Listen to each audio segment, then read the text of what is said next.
Próxima clase, teoría 11, clustering y clasificación. Ese es, no entra bien en la imagen que a veces estoy mostrando del hilo, ¿sí? Pero igual es algo que es súper importante, depende un poco de tu punto de vista, pero se puede entender como que realmente es la corazón de la biología computacional, clustering y clasificación. ¿Y por qué? Bueno, porque en realidad, si estamos haciendo predicciones, a menudo estamos preguntando la pregunta, ¿es o no es? ¿Sí? Esa será una clasificación binaria. Bueno, eso es algo que es súper importante en genómica, porque genómica resulta en datos, en muchos datos, ¿sí? Bueno, entonces en esta clase lo vamos a mirar todo un poco desde un punto de vista matemático.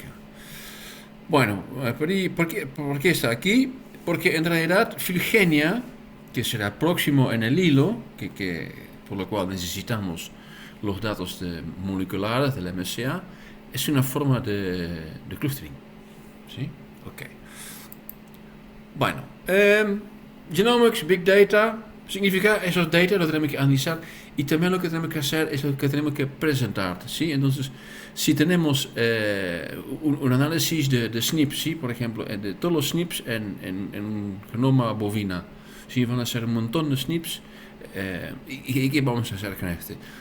Lo tenés que analizar de alguna forma y lo tenés que presentar de una forma para que se entienda a dónde vas, ¿sí?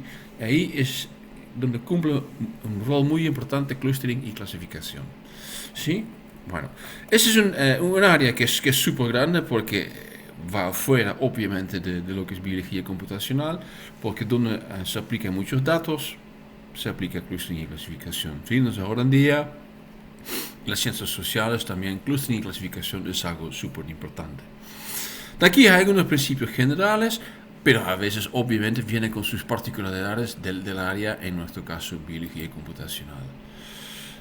Bueno, una relación con data science, si ese es un tema que te interesa mucho o si lo necesitas mucho, puedes usar por ejemplo R, supongo que lo conocen, que es una paquete más estadística que viene con su idioma y es dedicado a data science, ¿sí? Por otro lado, desde el punto de vista de bioinformática, trabajamos preferiblemente con Python. Es un idioma, no está dedicado a data science, pero hay un montón de librerías de Python que sí están dedicadas a data science. Entonces, con los dos puedes hacer lo mismo. Bueno, cosas importantes en biología computacional, tenemos que clasificar datos y tenemos que presentar datos. Bien. Ese ya lo mencioné y vamos aquí. Bueno, lo que es importante para entender es que cuando vos tenés muchos datos, los tenés que presentar, es algo que es súper difícil porque hay tantos datos que no ves el mensaje, ¿sí? Tenés que ver los árboles diferentes, a pesar que es un bosque súper grande, ¿sí? Bueno, desde aquí lo que es muy importante es agrupar datos. Y agrupar tiene dos formas principales. Una es clustering y otra es clasificación. Y bueno, ¿cómo lo hacemos? Bueno, otra vez lo vamos a hacer en base al principio de similitud, ¿sí? Bueno, clustering o clasificación. ¿Cuál es la diferencia? Las dos son formas de agrupar y sencillamente tienen el mismo objetivo. Agrupar un conjunto de objetos, datos, de tal manera que los objetos del mismo grupo sean más similares, en cierto sentido, entre sí que a los de otros grupos. Bueno, ¿por qué en cierto sentido? Porque cualquier juego de datos se puede clusterizar o clasificar según varias características. Bueno, ¿cuál es la diferencia? Bueno, en términos guru, clustering es no supervisada y clasificación sí es supervisada. Pero bueno, ¿qué significa este? Bueno, por eso estamos aquí, ¿no? Clustering entonces es no supervisada. Y acá lo que tenemos que tener en claro es que cuál es la diferencia entre la característica y la regla. Si aplicamos clustering, si empezamos con el clustering, no conoces la regla que se puede aplicar para agrupar. En términos guru, no tenés un clasificador que dice que bueno, este es y este no es. ¿Qué será la regla? ¿Sí? Entonces, el clustering debe ser basado en algo, ¿no? Eh, sí, está basado en características y aplica la regla sobre las características. ¿Sí? La regla es una demarcación, es lo que nosotros usamos a menudo, el threshold. ¿Sí? Y en general es algo cuantitativo. El clustering entonces es un proceso de agrupación en el cual solo indicas cuáles son las características que quieres usar, pero no estás indicando ya a inicio cuáles son los límites, las fronteras. Lo que sí, y este sí es importante porque eso es algo que aplicamos mucho en la biología computacional, basado en un cierto clustering se puede determinar alguna demarcación. ¿Sí? Entonces existe un clustering que resulta, acá tengo un grupo de ciclos y acá tengo un grupo de cuadrados y acá tengo la demarcación. Y luego lo puedes aplicar esta demarcación como una regla para luego clasificar otros conjuntos de datos. Será una cuestión de training y target. ¿Ok? Bien. Bueno, este es algo que usamos mucho, no es algo que es necesario. Se puede hacer sencillamente, bueno, acá tengo un conjunto de datos y los quiero clusterizar. O decís, no, ya tengo mucho conocimiento, ya tengo un clasificador y lo voy a clasificar. Está bien, las dos cosas, las tres cosas son formas perfectamente aceptables. Bueno, entonces lo que es importante, si estamos haciendo la diferencia entre clustering y clasificación, clustering es no supervisada, clasificación es supervisada y la supervisión consiste de la regla de la demarcación del espacio de objetos o datos, no la característica, la regla. Bueno, antes de que podamos identificar la regla, de aquí lo que tenemos que seleccionar es la característica. En términos gurú, feature selection. Bueno, acá tengo un conjunto de objetos. Bueno, y creo que está bastante claro que se puede clasificar estas cosas en varias formas. ¿Sí? Por ejemplo, tenemos 5 objetos, hay algunos que son verdes, otros son rojos. Hay algunos que son grandes, algunos que son pequeños, unos son circulares, otros son rectangulares, y algunos en realidad son una manzana y otros son un auto. ¿Sí? Hay varias características y eso es importante tener en cuenta cuando vamos a caracterizar algunas cosas. ¿Sí? Sí, la gente de los pueblos indígenas de Nueva Guinea están clasificando cosas que vuelan y cosas que no vuelan. Bueno, a menudo no tenés ni idea cómo hacerlo, ¿sí? Y si te cuesta entender, te puedo dar un ejemplo. Hay una enfermedad, sabes que es algo genético, entonces ¿qué vas a hacer? Vas a secuenciar y vas a identificar, por ejemplo, single nucleotide polymorphisms. Bueno, ¿y qué es? ¿Qué será la característica? No, todavía no, ¿sí? Porque lo que tenemos que hacer es la feature selection. Y la feature selection no es exactamente los SNPs. ¿Por qué? Porque algunos SNPs son características de la enfermedad y otros SNPs no son características para la enfermedad. Entonces lo que vas a hacer en feature selection es identificar del conjunto de SNPs cuáles son los que caracterizan la enfermedad o no. It's complicated. Ok, bueno, creo que esto está bastante claro. Es una cuestión de definición y bueno, es sencillo. En la matemática están definiendo las cosas súper bien. Bueno, desde la matemática también hay varias definiciones para tipos de clustering, ¿sí? Un matemático siempre en general está pensando en tipo 1. ¿Sí? Clustering es algo estricta donde cada objeto pertenece exactamente a una agrupación. Los biólogos prefieren hacer en general clustering con outliers. ¿Qué significa? Significa que vamos a poner otro clúster que dice que este no corresponde a nada. ¿Sí? Algunos de los objetos pueden considerarse valores atípicos y no están agrupados. ¿Sí? Y el outlier detection es algo súper importante en la biología computacional. ¿Sí? En cualquier análisis de datos, no tenés algunos datos que son raros. ¿Sí? Por ejemplo, si tenemos un conjunto de secuencias y queremos identificar cuáles son los homólogos de actina, vamos a identificar los que son homólogos de actina y luego vamos a decir, bueno, cuáles son los posiblemente funcionales. Y que de aquí vamos a buscar los outliers, que van a tener un score más bajo, son las secuencias parciales, por ejemplo. ¿Se entiende? Son parciales de aquí, van a tener un score más bajo en la distribución y aquí se puede detectar. Ok, existe lo que se llama un clustering superpuesta.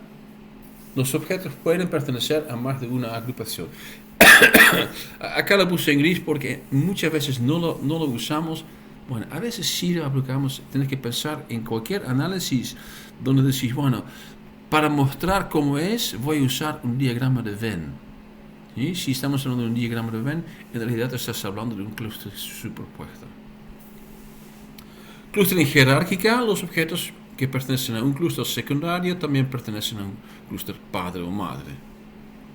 También está claro. Bien. Ok. Ahora, ¿qué vamos a hacer? Vamos a hacer el primer algoritmo. No vamos a demorar a los pasos como está hecho, vamos a explicar la lógica. K-means clustering es no uno de los más usados, es sencillamente el más usado. Bueno, acá tenemos un espacio, así cuadrado en blanco, ¿sí? Y acá hay muchos datos, no se ve, pero están, ¿sí? Y esto es lo que tenemos que hacer, es lo que tenemos que clusterizar. Lo que tenés que hacer con K-means clustering es, a inicio, decir, bueno, lo que yo necesito son 20 clústeres, o 30, o 61, pero lo tenés que definir antes de correr el algoritmo. Es así, si no, no va a funcionar. Bueno, ¿cómo lo vamos a inicializar? Acá tenemos el espacio, el cuadrado, y vamos a poner centros de los 30 clústeres, o 20, no sé cuántos son. ¿Ves? Acá tenemos todos los puntitos son los centros de los clústeres a armar. Bueno, ahora el próximo que vamos a hacer es determinar los clústeres según lo que se llama teselación de Voronoi. Si quieres saber un poquito más sobre hacemos en el PDF un control clic en teselación de Voronoi y lo vas a ver la página de Wikipedia donde te explicará más detalle. Bueno, se agrupan los datos o objetos al centro más cercano. ¿Sí? Entonces, resulta acá, ahora tenemos el mismo espacio de soluciones con los mismos centros y con cada centro por color podemos identificar el grupo. Como es a objetos al centro más cercano. Ese es un centro, entonces todos los ítems, los datos, los objetos que se encuentran en este coso, no sé, celeste gris, está más cerca de este punto que a cualquier otra. ¿Sí? Bueno, cómo se hace en una forma matemática, no importa, cree que se entiende la idea de la aproximación. Bueno, ahí estamos, no, ¿por qué no? Porque empezamos con algo que es aleatorio, entonces debería ser malísimo. Bueno, entonces, ¿qué podemos hacer? Lo que podemos hacer es decir, bueno, ahora este punto, ese es un punto que corresponde a este clúster, sí, corresponde. ¿Y lo refleja bien? No, porque en realidad este no lo encuentro en el centro. Entonces, si quiero hacer una representación de este grupo por un punto, prefiero que está en otro lugar. Entonces vamos a buscar, se puede entenderlo como el centro de gravedad de este pedazo, ¿sí? Como por ejemplo usando el promedio. Bueno, luego lo que hacemos es que lo hacemos con todos los demás y vamos a rehacer la teselación de Voronoi que nos va a generar otros grupos y eso lo vamos a iterar hasta convergencia. Bien, bueno, acá tenemos otro ejemplo que muestra un poco el proceso. Acá tenemos 1, 2, 3, 4, 5 grupos. Pusimos 5 puntos negros para indicar el centro. Hacemos teselación de Voronoi que resulta en estos 5 grupos: rojo, verde, amarillo, ciclamen y celeste. Luego vamos a decir, bueno, este punto no representa bien la verde, entonces lo voy a poner de nuevo y le voy a poner acá y este me va a generar otro grupo. Y eso lo repetimos varias veces hasta que sencillamente no se mejora más. Bueno, y acá se puede ver que en realidad este resultó en 5 grupos que a la vista, bueno, parece que está bastante bien hecho. Y la verdad es que K-means clustering es una técnica bastante interesante. ¿Cuáles son las desventajas? A priori tienes que fijar la cantidad de clusters. ¿Sí?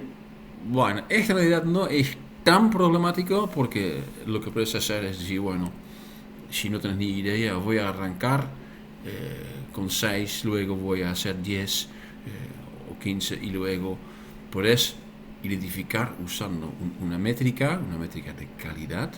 Pues decir, bueno, en realidad este es el mejor clustering. Lo que sí sigue siendo un problema para el K-means clustering estándar, el típico, es que tiende a ignorar grupos pequeños. ¿Sí? ¿Y por qué? Porque grupos pequeños, si estamos haciéndolo con promedio, no tiene mucho peso. Es muy difícil desde algo aleatorio al inicio para identificarlos. ¿Sí? Bueno, por eso tenemos variaciones, ¿sí? Porque lo que es importante, tengo que decir, es que lo que tenemos que hacer es determinar el centro, no el centro, el punto que representa en su mejor forma al grupo. Sí, eso se puede hacer, por ejemplo, con el promedio, pero se puede usar la mediana y hay varias otras métricas que se pueden usar. Una aproximación interesante es la Expectation Maximization. Es una probabilística donde estás mirando a la distribución. ¿Sí? ¿Cuál es la ventaja de la distribución? La distribución contiene mucho más datos que un solo punto. ¿Sí? La distribución refleja mucho mejor la información que está presente en el grupo, por lo cual representa mucho mejor el grupo. ¿Sí? Bueno, eso significa que cuando tenés un grupo pequeño, tenés que usar un K-means clustering usando Expectation Maximization, que es obviamente costoso. Bien, próximo método, el clustering jerárquico. Entonces ya indiqué al inicio de la clase que Filogenia en realidad es un clustering jerárquico. Es un poco diferente, es un poco semántica. Sí, entonces si vamos a ir mirando un árbol, acá tenemos un árbol puesto en una forma un poco rara, pero se puede entender perfectamente. Esa es más la forma que corresponde si estamos haciendo realmente un clustering. ¿Sí? Ese es un árbol, ¿por qué? Porque acá tenemos la raíz y acá tenemos las ramas. ¿Sí? Y lo que es que cada vez tiene un otro clustering a nivel jerárquico. ¿Sí? ¿Cómo funciona? Acá, uno. Se comienza con n clusters, ¿sí? Entonces tenemos n objetos, entonces cada clúster tenía solamente un solo elemento. ¿Sí? Y vamos a subir la línea sobre el árbol. ¿Sí? Y cada vez que identificamos que vamos a tener, por ejemplo, acá, ponemos uno acá y acá Bos y NI, Boston y New York van juntos. ¿Sí? Bueno, luego, una vez más tarde, va en conjunto Washington DC, etcétera, etcétera. Y de aquí subimos, ¿sí? Y hay cortes. Acá un corte necesario para obtener 2 clústeres y acá un corte necesario para obtener 3 clústeres. ¿Sí? Bueno, ese es el clustering jerárquico. Entonces, en realidad, la filogenia se puede aproximar con un truco, una aproximación de clustering jerárquico. Bien, bueno, tenemos que clasificar, y en realidad es un poco como la búsqueda de motivos. Un búsqueda de motivos es bastante sencillo, si ya tenés el motivo. Lo mismo pasa con clasificar. Si ya tenés el clasificador, es bastante simple. La parte dura es obtener el clasificador. ¿Sí? Bueno. Hay muchas formas para hacerlo. ¿Sí? En general, tiene una medida geométrica. Y por ejemplo, en general podemos pensar en un clasificador lineal. ¿Sí? Bueno, ¿cómo lo hacemos? Bueno, estrictamente el diseño del clasificador consiste de 4 pasos. La primera es adquisición de datos, que quizás parece un poco obvio, pero en realidad no es. Sí, porque eso también tiene que ver con la búsqueda de características y a veces ya tenés que decir que algunos datos no corresponden. Tenemos que reducir las características, ¿sí? Como por ejemplo en en los SNPs, no todos los SNPs son características para la búsqueda de la enfermedad. ¿Sí? Bueno, una vez que tenemos estos identificados, tenemos que diseñar el clasificador y súper importante, y con esto vamos a terminar esta clase también, es la evaluación de su calidad. Porque cuando vos diseñas un método con un clasificador y lo vas a clasificar y lo aceptas sin pensar, puede ser que es malísima. Siempre hay que mirar a la calidad de tu trabajo. Ok. Vamos a buscar la característica. Y eso se llama para gurus Feature Selection. Y eso es una cuestión de que vamos a reducir información. Ya sabemos que información es algo difícil de contemplar, que no sencillamente es todo, que todo es útil, ¿sí? Entonces parece decir, bueno, más información mejor. A veces no, ¿sí? A veces hay alguna información que no es útil, que es ruido, ¿sí? Por lo cual tenemos que reducir la información. Existen muchos métodos, ¿sí? Y en general están divididos en dos tipos. Existen wrappers, existen filtros.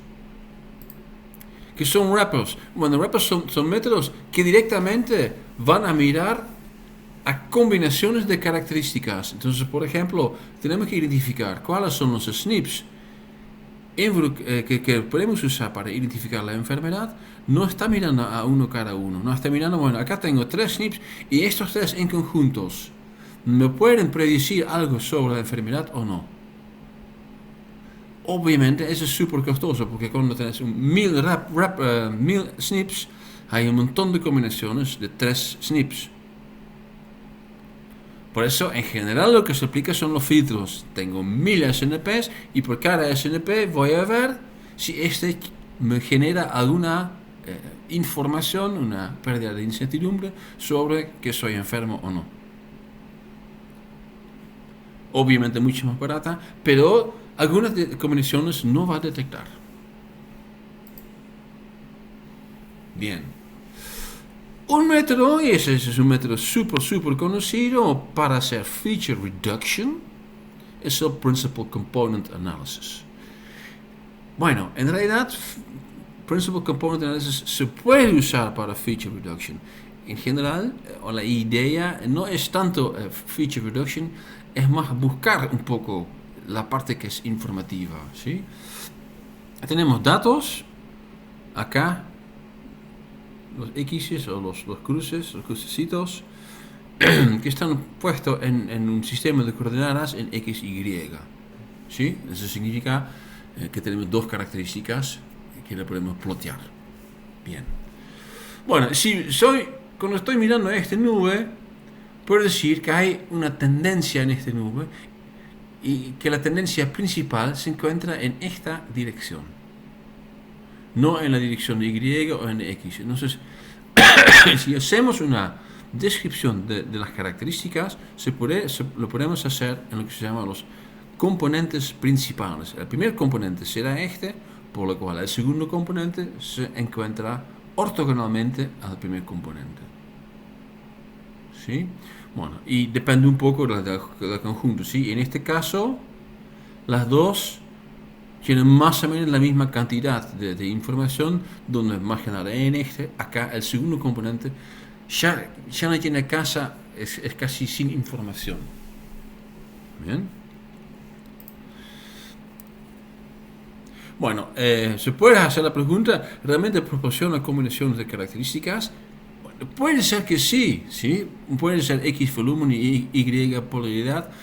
La pregunta es, ¿qué es PCA1? Bueno, eso es algo que no lo podemos entender, aunque sí se puede entender que hay algo que está en el medio, que el volumen y la polaridad aparentemente van un poco de la mano, y que esta característica que no sabemos bien qué es mucho mejor para hacer la descripción. Bueno, usarlo. ¿Sí? Bueno. Otra cosa es, lo que se puede hacer es bajar la dimensionalidad. En este caso no tiene mucho sentido, pero por ejemplo tenés un conjunto de 600 características. Tienes muchos datos.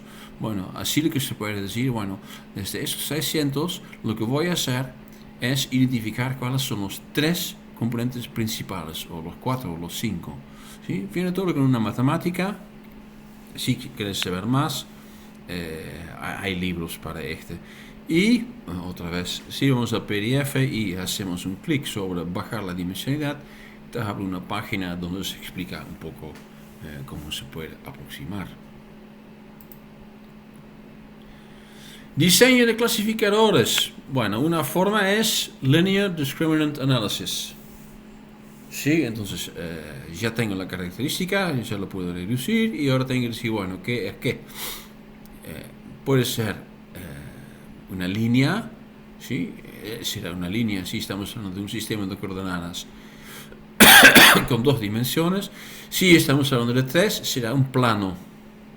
¿Sí? Si tenemos más grupos, bueno, eso significa que tenemos que poner más líneas, más planes, o eso también puede ser una inigualidad, ¿sí? Que también se puede usar perfectamente para una separación. Bueno, y su primera forma para usar era lo que se llama hoy en día es el perceptron, que es en realidad el neuron que ya mostré en la clase de Secondary Structure Prediction, características de proteínas. Bueno,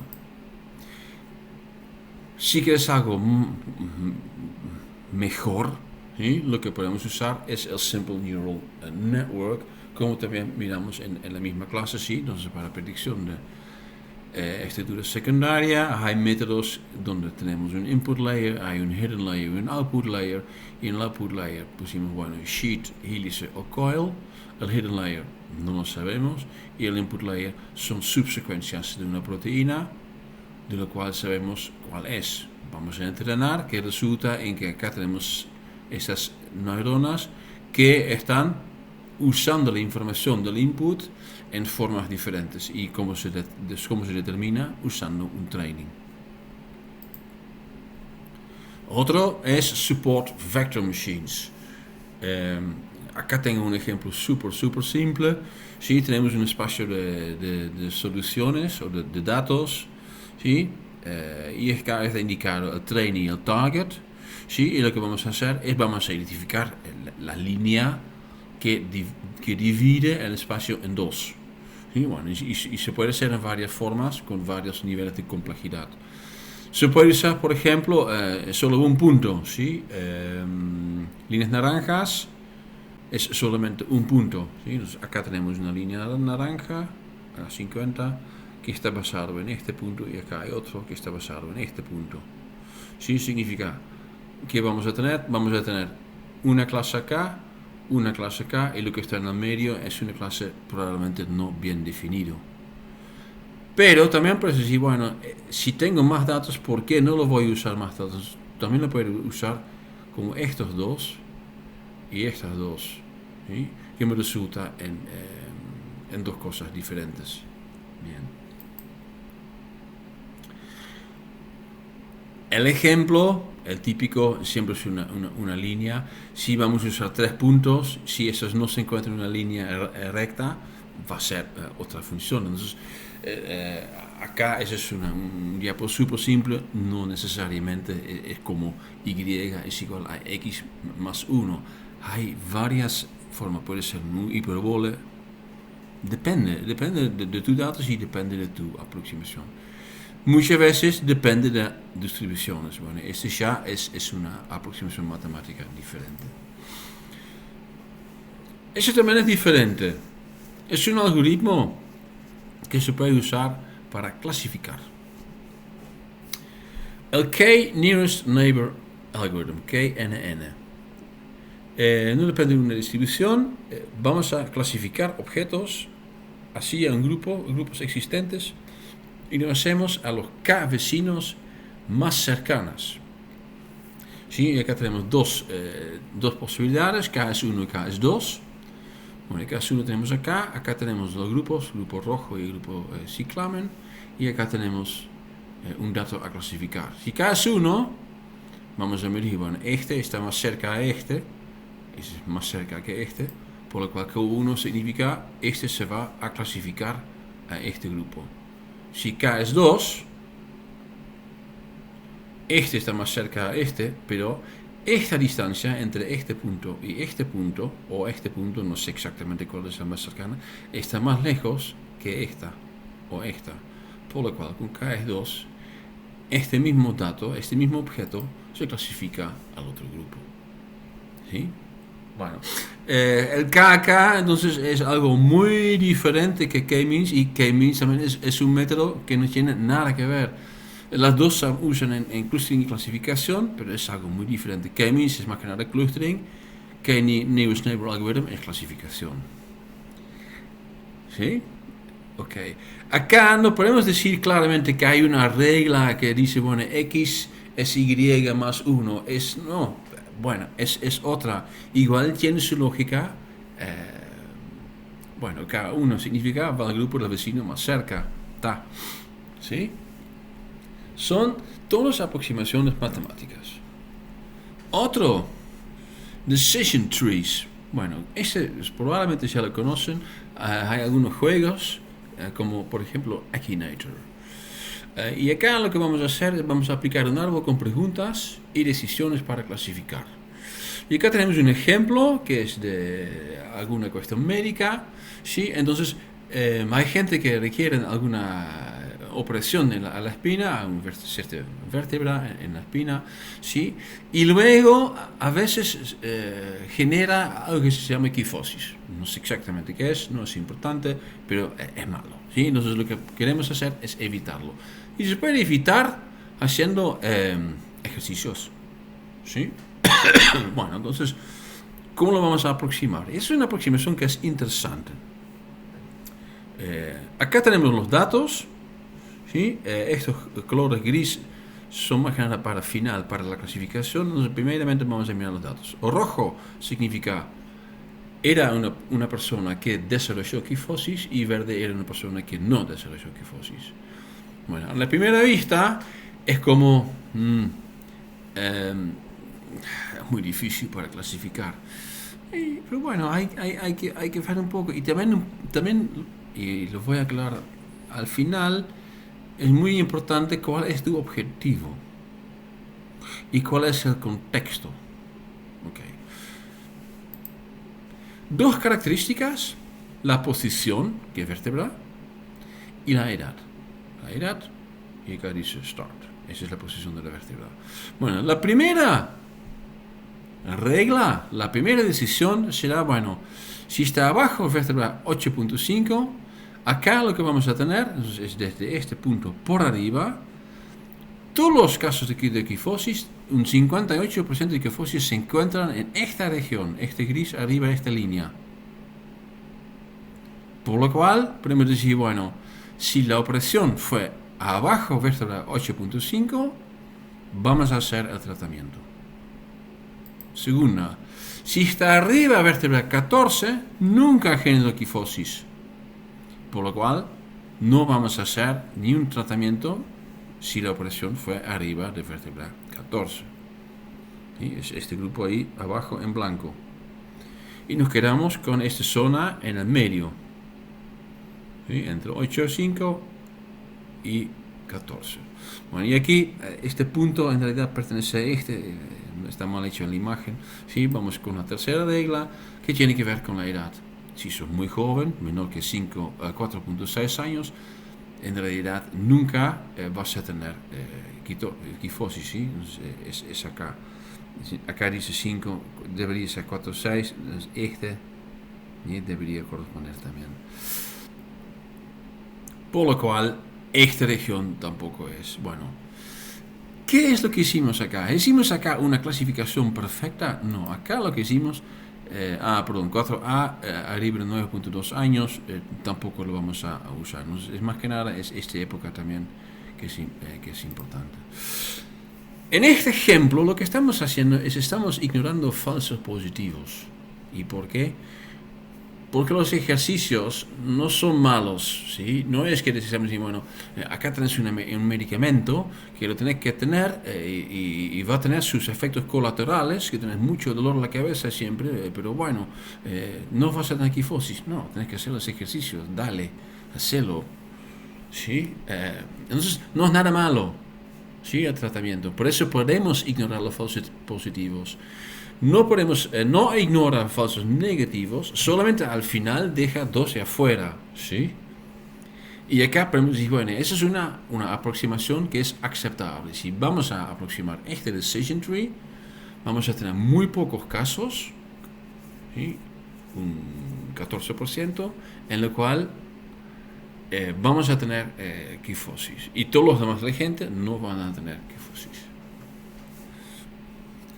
Es una cuestión de decisión. También puedes poner la edad acá, simple. Ok. Bueno, este me lleva un poco a la última parte. Entonces hiciste todo, clustering, feature selection, feature reduction, un montón de trabajo. Y hiciste tu clasificación y ahora tienes que decir, bueno, lo tengo clasificado, pero quiero saber cuál es la calidad. Con el último ejemplo de quifosis, ya tenemos un poco la idea, pero depende un poco del objetivo y del contexto, ¿sí? Entonces quiero identificar pacientes que probablemente van a desarrollar quifosis y no tengo interés en falsos positivos. Entonces depende un poco. Bueno, entonces vamos a mirar un poco a las medidas principales y luego vamos a mirar a una parte de los métodos para determinar la calidad de la clasificación, porque hay muchas. Para determinar la calidad tenemos que medir, primeramente, la cantidad de positivos reales. Entonces, es un método, identificaste algo como es positivo y ese realmente es positivo. La parte clasificada como X, que es X. Tenés que medir la cantidad de positivos falsos. Identificada como positivo, pero no tiene nada que ver. Clasificada como X, no es X. Tenés que identificar la cantidad de negativos reales. No lo identificaste como algo y tampoco es algo. ¿Sí? La parte no clasificada como X, que tampoco es X. Y la cantidad de negativos falsos. ¿Sí? La parte no clasificada como X, que es X. Bien, y creo que ya se dan cuenta que es algo bastante complicado. ¿Sí? Lo que tenemos que tener en cuenta también es, por ejemplo, qué es lo que es relevante. ¿Sí? Entonces, ¿qué es relevante? La relevante es la suma de la cantidad de positivos reales y los negativos falsos. Porque los negativos falsos son X, sencillamente vos no identificaste. Entonces, si tienes muchos negativos falsos, la calidad de tu clasificación no es buena. Por otro lado, también podemos identificar cuáles son los no relevantes. La cantidad de positivos falsos, que no es X, y la cantidad de negativos reales, que tampoco es X. Bueno, y con este conocimiento podemos definir las tres derivados principales. ¿Sí? Es el famoso recall o sensitivity, positivos reales dividido por los relevantes. ¿Sí? Y specificity, no hits correctos dividido por no relevantes. Y en la bioinformática, más que nada usamos precisión, que es cuáles son los hits correctos sobre todos los hits. Bueno, entonces ya tenemos algunas medidas, aunque todavía no es una medida de calidad. Y la medida de calidad depende un poco otra vez de tu objetivo y del contexto. En el ejemplo de quifosis, miramos que podemos aceptar muchos falsos positivos, pero a veces no. ¿Sí? Bueno, por eso lo que se puede hacer es por ejemplo, equilibrar un poco entre la sensibilidad y la precisión. La sensibilidad en general se aplica.